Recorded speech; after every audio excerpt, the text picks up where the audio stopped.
Boa noite.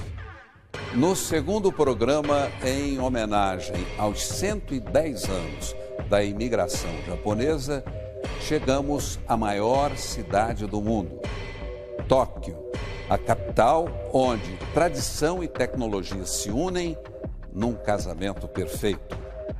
40 milhões de habitantes e oportunidades para todos. Nesta fascinante metrópole asiática, vamos conhecer brasileiros que enriqueceram trabalhando e japoneses tão ocupados que aos 77 anos ainda não encontraram tempo para conhecer o próprio país.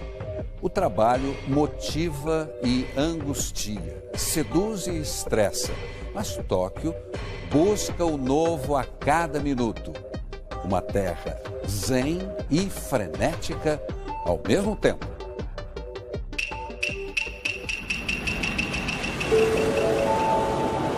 Que mistura é essa?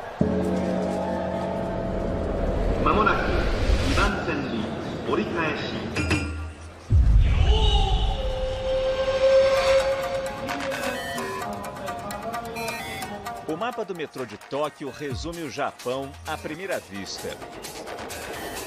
Tantas linhas, opções, caminhos. É um meio fácil e seguro para a gente se perder. E aí, aos poucos, a gente vai percebendo que o que parece confusão é, na verdade, solução. Bem-vindos a Tóquio, com 40 milhões de habitantes e a maior concentração de trilhos do mundo. Só dá certo morar tanta gente junta, tendo um transporte público eficiente. Metrô, trens, monotrilhos. Mais de 70 milhões de passageiros por dia. Exemplo japonês da disciplina, do comprometimento. Quem imaginaria? O país com a terceira maior economia do planeta já foi pobre, com altas taxas de desemprego, fome. Há 110 anos, um navio atravessou oceanos, 50 dias navegando, e o Kassato Maru conheceu o Porto de Santos. Centenas de japoneses colheram esperança no café brasileiro. Quase um século depois, o caminho inverso. Quantos sonhos cruzaram os céus até esta terra do outro lado do mundo?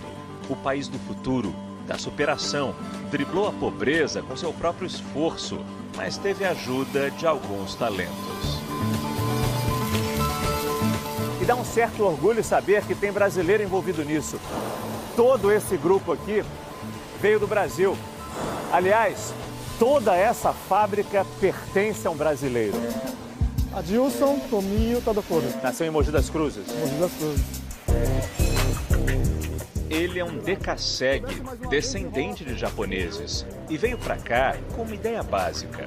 Simplesmente vindo do Brasil, ajuntar seu dinheiro e retornar em 2 anos, né? A ideia. 2 anos, viraram 21. O operário se especializou num país que corre sobre trilhos, se tornou o dono dessa fábrica de trens. Nós destacamos no mercado, com menor número de contingente e com maior produtividade. Tadokoro é um caça-talentos, sabe do que o Japão precisa, gente nova, capacitada. E o Brasil tem, mas não sabe aproveitar. O país hoje, nessa área tecnológica, ainda está muito atrasado.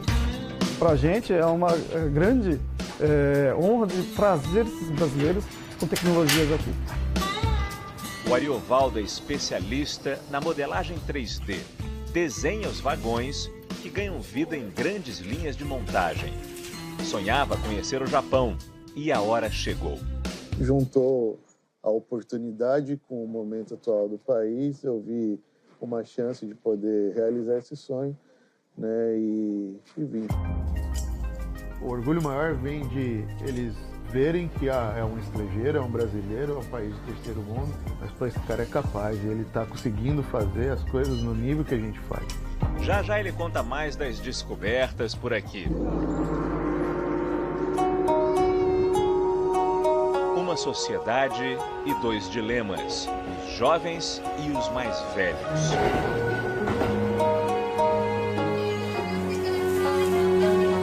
Sugamo é um bairro para fazer amigos. Gisodori é a rua do comércio e das populares cuecas e calcinhas vermelhas. Dizem que afastam maus espíritos e trazem felicidade. Eles nos recebem com gentileza. 26% dos japoneses têm 65 anos ou mais. Nenhum outro país tem uma proporção de idosos tão grande. A expectativa de vida passa dos 87. O segredo? Boa alimentação e muito movimento. Aqui existe um tempero a mais. Não da banca, mas o da cabeça. Chapéus, um desfile de charme e tradição. Seu Tamura entende do assunto. É um bom lugar para vender chapéus. Todo mundo aqui gosta e o meu preço é bom. A sua loja abre todos os dias, nunca fecha? Aqui a gente não tem folga. Trabalhamos tanto que eu nunca consegui viajar pelo Japão. Dedicação, uma vida inteira. O Japão está envelhecendo rápido. São 10 milhões de idosos. Os gastos com a saúde aumentam. Faltam jovens para trabalhar e até para cuidar dos mais velhos. Enquanto o país busca uma solução, aos 77 anos, seu Tamura nem pensa em parar. Meu pai trabalhou até o fim da vida e eu também não pretendo me aposentar. Gambatte kudasai. Arigatou. Mas e a turma mais nova? Viemos até uma das áreas mais jovens e divertidas de Tóquio. Harajuku. O bairro da juventude é colorido. Morango, abacaxi, melão, maçã verde. Oh, que delícia. Hoje, arigatou gozaimasu. O dente dela fica todo sujo. Estilo, vaidade. As unhas são tão variadas quanto ela. Na mistura, tem lugar para todos. Tantas cores, sabores. É um churros com uma cara boa. É muito creme. Regime foi para cucuia. Mas e a felicidade? Só 28% dos jovens japoneses sabem o que é isso. Numa pesquisa feita em 20 países, eles estão muito abaixo da média. A geração milênio, dos 20 aos 30 anos, está imersa na cultura do trabalho, da responsabilidade extrema. E isso pode levar ao karoshi, a morte por excesso de trabalho. O suicídio é a principal causa de morte nessa idade. A cara do Japão pode estar até nas revistas em quadrinhos. Ela disse que usa maquiagem todo dia, não se importando muito com o que os outros falam. Eu perguntei, até quando você vai usar essa maquiagem? Até eu querer, até eu ficar bem com isso, até eu me sentir bem com isso. E até onde vai essa moda? Olha, vocês podem não acreditar, mas ainda não viram nada. Eles adoram inventar mundos. Ela é a Monster Girl maluca. Ai, I can see. Eu vejo, percebo. Loucuras não faltam nesse restaurante. Tem o macarrão de arco-íris e o sorvete de arco-íris. Nem me pergunte como é que eles chegam nessa cor.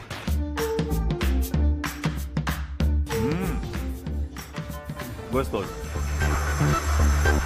Esses japoneses mergulharam na ficção e deram vida aos mais fantásticos robôs.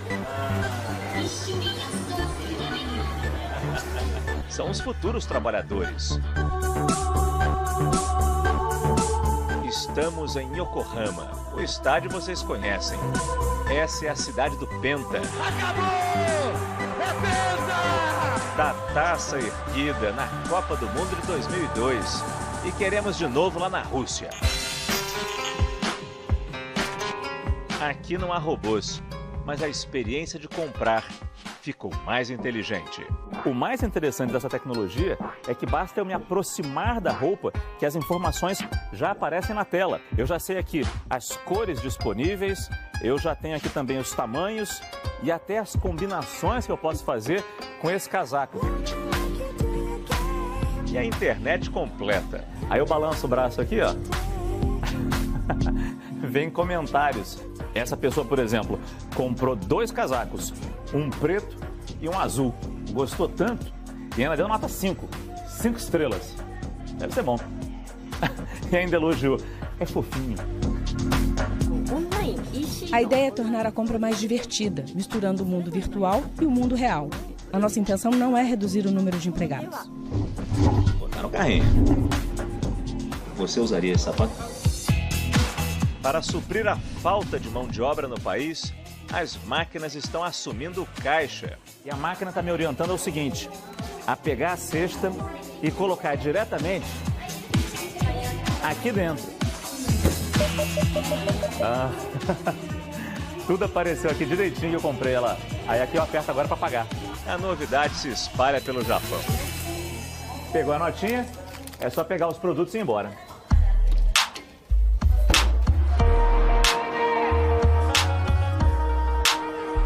Há 1 ano e 3 meses, esse universo moderno vem surpreendendo o Ariovaldo. Tudo saindo no horário, tudo certinho. Ele mora em Yokohama, no bairro Kanazawa, pertinho do trabalho. Sim, você pega o trem, em 15 minutos você está no centro da cidade. Aos 36 anos, o paulista que constrói trens no Japão tem uma rotina puxada.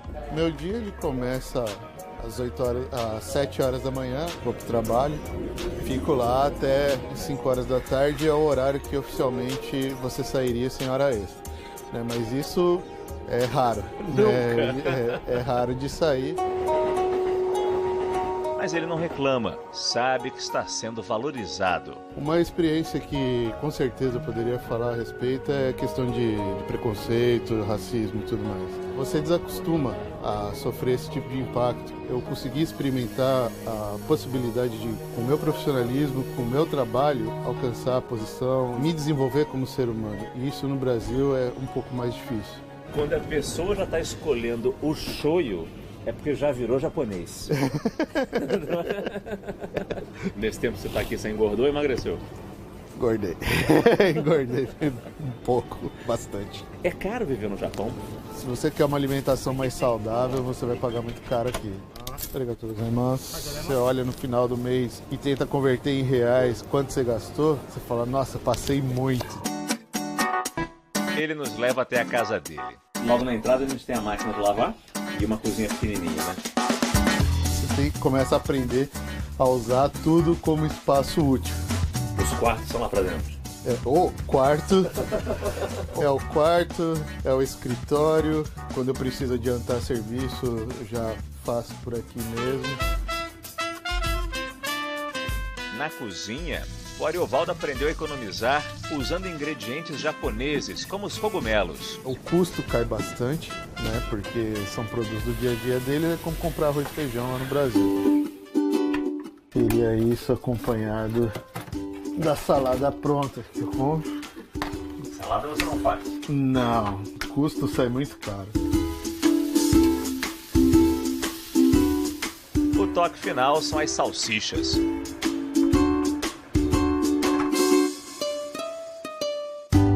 Aqui é chão paulista dentro do Japão.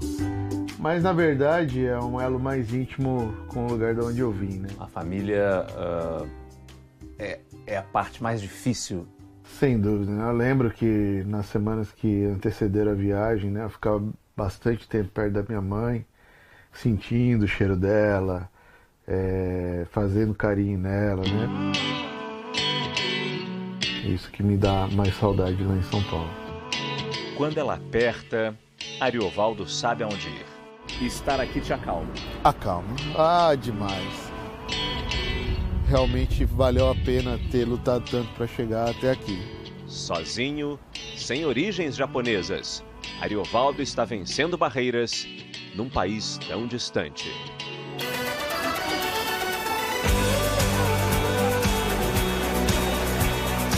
Tóquio tem o maior e mais famoso cruzamento do mundo. Fica em Shibuya, numa esquina de arranha-céus. Mais 8 décadas atrás, o bairro era assim. Foi quando um certo cachorro entrou em cena. O ano 1935. O cachorro vinha todo dia a este ponto, em frente à estação de Shibuya. Os trens eram muito parecidos com este aqui. Ele vinha esperar o dono que voltava do trabalho. Um dia, o dono não voltou. Morreu no caminho. Mas o bichinho continuou aqui, esperando, esperando. Se passaram quase 10 anos, até que ele não resistiu. Para os japoneses, essa é a maior prova de fidelidade, de amor. E por isso, ergueram uma estátua para o cachorro que tinha o nome de Hachiko. Hoje, o mais importante ponto de encontro na capital japonesa.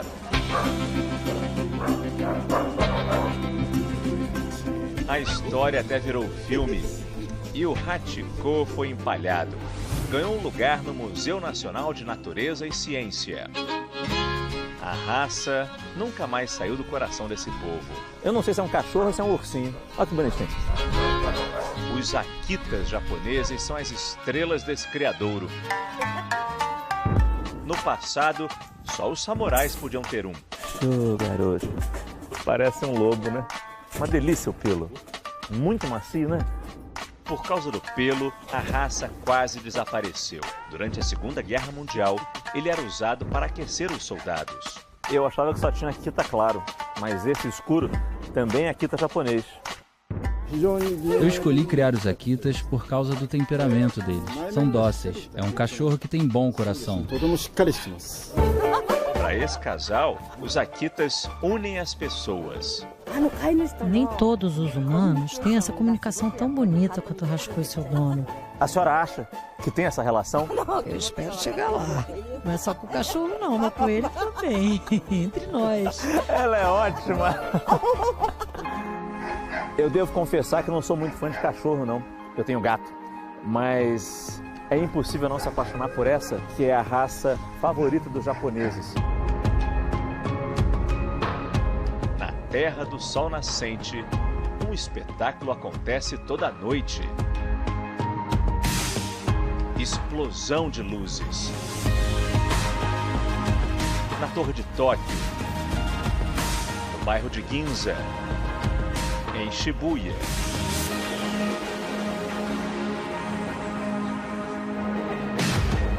O complexo industrial em Kawasaki lembra um cenário de ficção científica.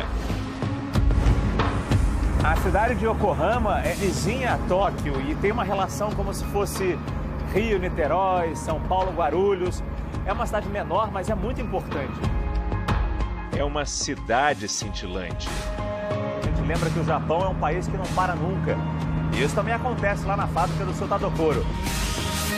Desenhar, construir vagões é preciso esforço. Jeitinho brasileiro não existe. Mas a senhora atribui essa sua vitória aqui no Japão a quê? Talento seria uma parte, esforço seria outra. Hora das entregas e o expediente vai longe. Mas quem pode, se joga no rock.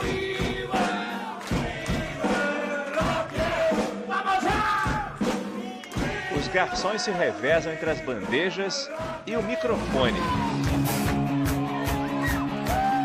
É para lugares como esse que muitos japoneses vêm depois do trabalho para relaxar. Música ao vivo, alguma bebida, conversar com os amigos.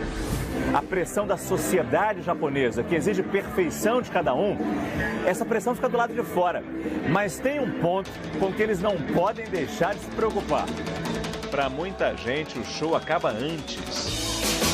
Quem usa os trilhos na volta para casa, corre. Senão perde o último trem. E aí, é como diz aquele clássico brasileiro. Se eu perder esse trem, que sai agora às 11 horas.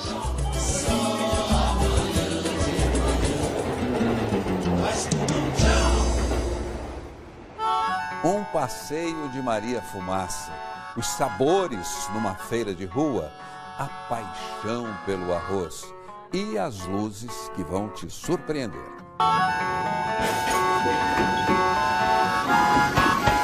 Um caminho estreito coladinho nas casas. Moradores e trens urbanos convivem assim desde 1872.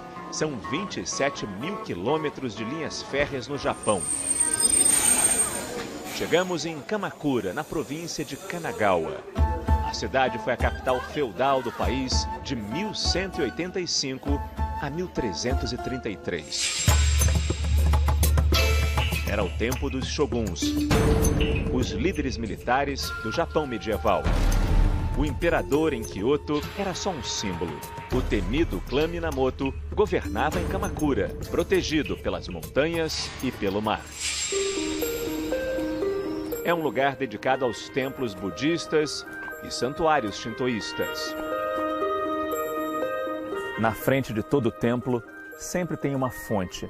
Antigamente, para se purificar, as pessoas tomavam banho nos rios, nos mares. Mas hoje, basta lavar as mãos. À esquerda, depois à direita, e a gente ainda tem que lavar a concha assim. Pronto. Templo de Kotoku-in. Aqui, para celebrar vitórias, o clã Minamoto mandou erguer um gigante. O grande Buda a céu aberto é a principal atração deste lugar. O curioso é saber que ele já teve cobertura. Aliás, várias foram sendo destruídas com o passar dos séculos por desastres naturais. Terremotos, tsunami, que levaram as estruturas ao redor. Mas o Buda, esse ficou.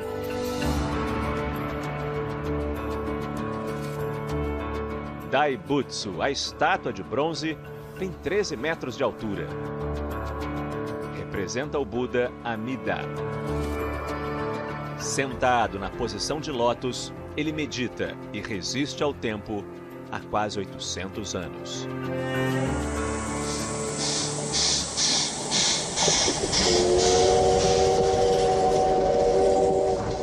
Ah, esse apito!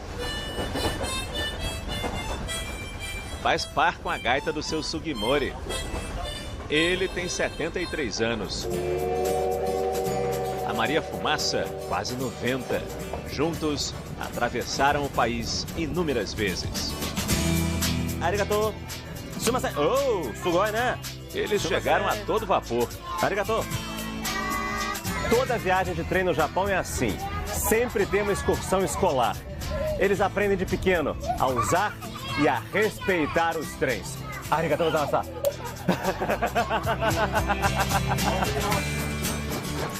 E tem tanto para aprender lá fora. Plantações de chá verde, a bebida mais consumida. Um elo entre a China e o Japão. Barcos típicos desafiando as águas do rio Oi. Da cidade de Shimada, partimos rumo às tradições. Em comum a todos os japoneses, o gosto pelo arroz. Eles comem o dia inteiro, desde o café da manhã, nas refeições em geral. As crianças levam para o lanche da escola. Não é só comida, é parte da história deste país e de cada um deles.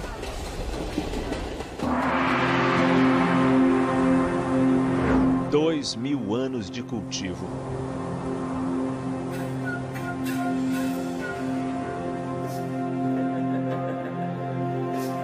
O gohan, arroz cozido japonês, é a base de uma arte. Vai ganhando forma. E surgem os delicados sushis, que encantam e alimentam. Durante séculos foi moeda. Samurais eram pagos com arroz. E a riqueza dos senhores feudais se media pelas sacas no estoque. Buscando um tesouro, esbarramos em outro, Wajima, cidade costeira na província de Ishikawa. Vizinha a extensas florestas.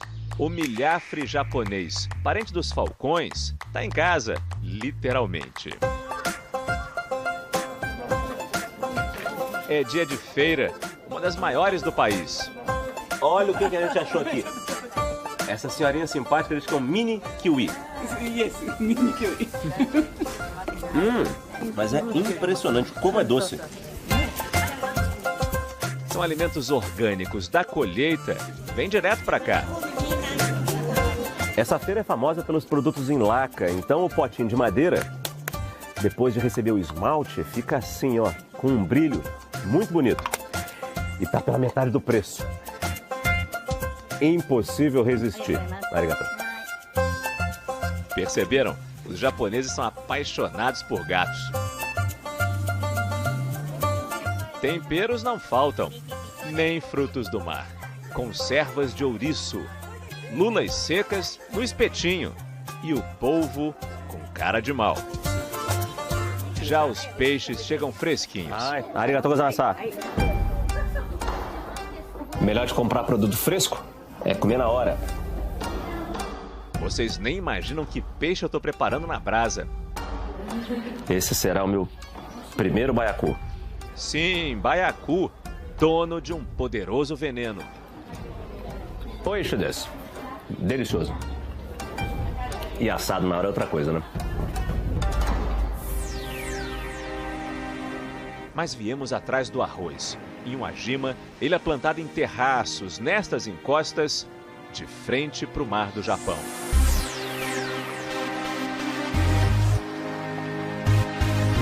A colheita já foi concluída, mas até essa palha que sobrou é sagrada no shintoísmo. A técnica está se perdendo. O Sr. Domai, produtor, explica. Os terraços não produzem tanto quanto os campos. Ele está na cooperativa que tenta manter a cultura. Essa é a minha missão, preservar a tradição e passar para os mais novos. Eu tinha 10 anos quando colhi arroz pela primeira vez. Esse é um alimento muito importante para todos os japoneses. Seu Domai nos convida para conhecer a casa dele. Fica nesse vilarejo, no alto da colina, cercado por vários terraços. Ele mora aqui há 50 anos. Olha. Seu Domai nos leva até a sala do tesouro. Que lugar é esse? É uma máquina de moer casca de arroz. Aqui tem um punhadinho de arroz, ainda com casca, antes de passar nessa máquina, que vai limpar o arroz, vai tirar a casca. Branquinho. O típico arroz japonês. 125 dias cuidando da plantação. E seu Domai colhe 3 toneladas de arroz por ano. Mas ainda falta uma fabulosa surpresa que se revela à noite.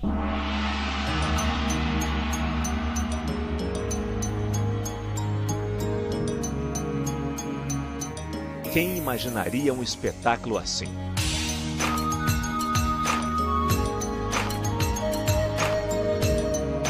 Duas 2.000 lâmpadas de LED cobrem os terraços.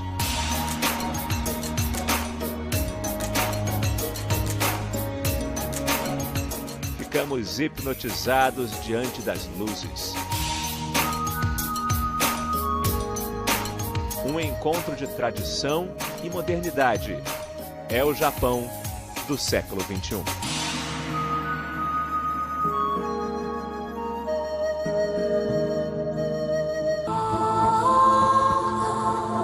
Os dias de sol quase não são lembrados nesta região. O tempo fechado reflete as memórias de uma tarde nebulosa 7 anos atrás.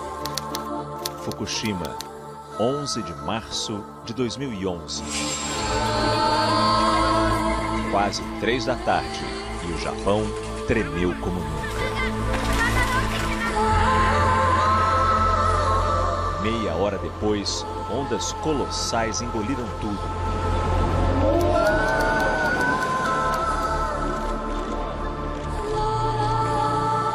A usina nuclear explodiu e o pânico radioativo contaminou Fukushima.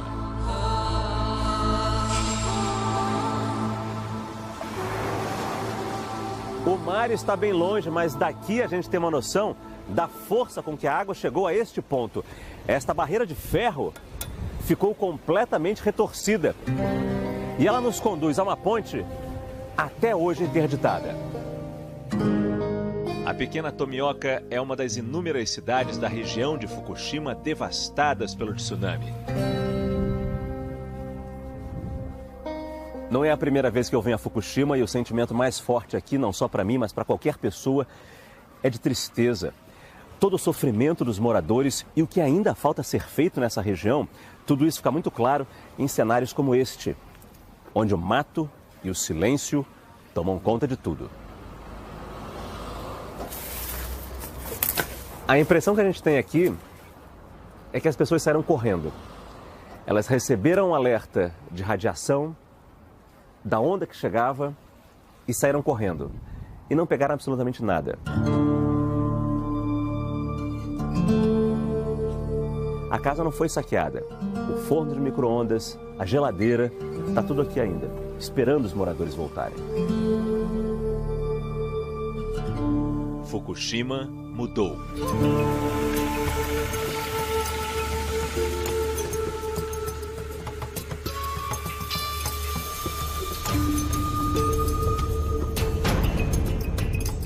Aumentaram os casos de depressão, ansiedade, alcoolismo, estresse pós-traumático. Por causa da radiação, ainda existem áreas proibidas. Sacos pretos enormes guardam lixo radioativo. Em toda a região, a gente acha medidores de radiação como esse. Eles ficam monitorando 24 horas o ar para ver até que ponto ainda é perigoso ou não estar aqui. Atravessamos uma estrada onde ninguém pode sair do carro por causa do risco para nossa saúde. Os ventos levam poeira e essa poeira pode conter radiação também, que porventura esteja até na folha das árvores. Daqui em diante, não podemos entrar. É isso, não entra ninguém. As zonas de exclusão são liberadas após a limpeza e as pessoas podem retornar, mas muitas continuam nos abrigos. O protesto é contra a volta dos trens com mais moradores, enquanto existe perigo radioativo. Mas a nova estação vai ser inaugurada hoje, com festa e comida típica. Com a volta dos trens, sinto que agora a cidade vai ficar mais animada. Este é exatamente o momento tão aguardado pelos moradores de Tomioka. A volta do primeiro trem à nova estação da cidade.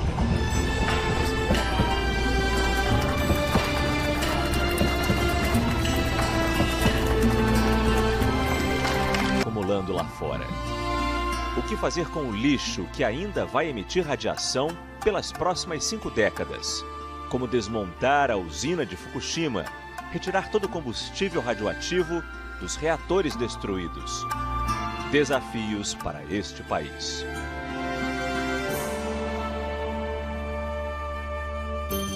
No próximo bloco, vamos subir além das nuvens, no extremo norte do Japão, e chegar ao fim da linha, bem juntinho da Rússia. Chegamos ao norte do Japão, Hokkaido, uma província que ocupa toda a ilha. É interessante perceber que, apesar de ser a segunda maior ilha a formar o arquipélago japonês, Hokkaido tem uma população relativamente pequena se a gente leva em conta o seu tamanho, o seu território. São cerca de 5,5 milhões de habitantes que se espalham por cidades, muitas delas conectadas por trem. E circulando por aqui, a gente percebe quem manda realmente nesse lugar. A natureza, o verde. Hokkaido é terra de parques nacionais.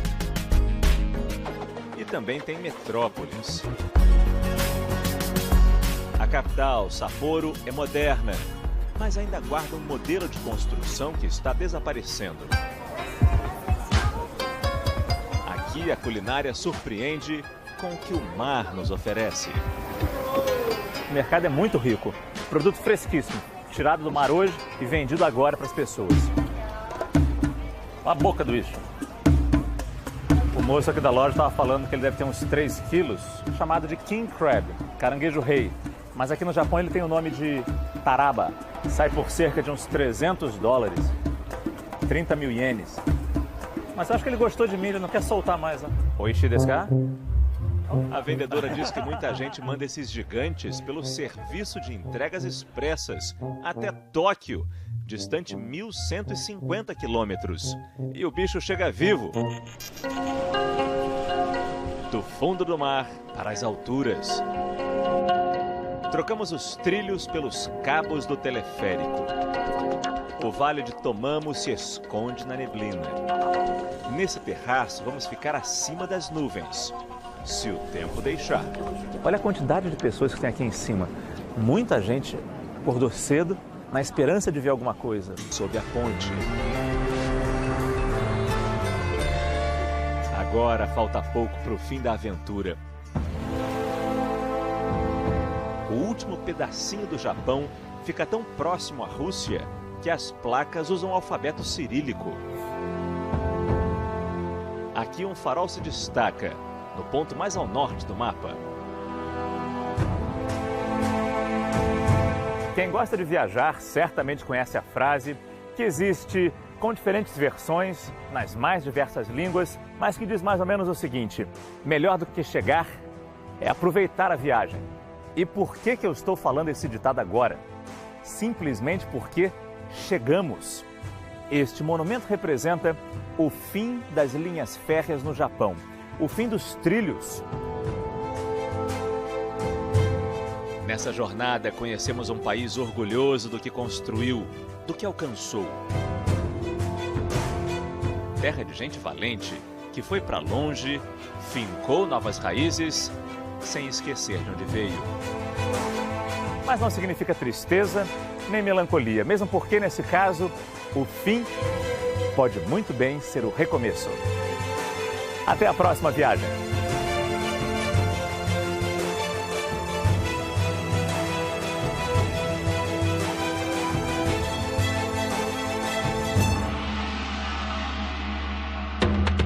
Para rever a nossa viagem pelo Japão, acesse o Globoplay. Fique agora com a super série Onde Nascem os Fortes. Boa noite e até a próxima sexta.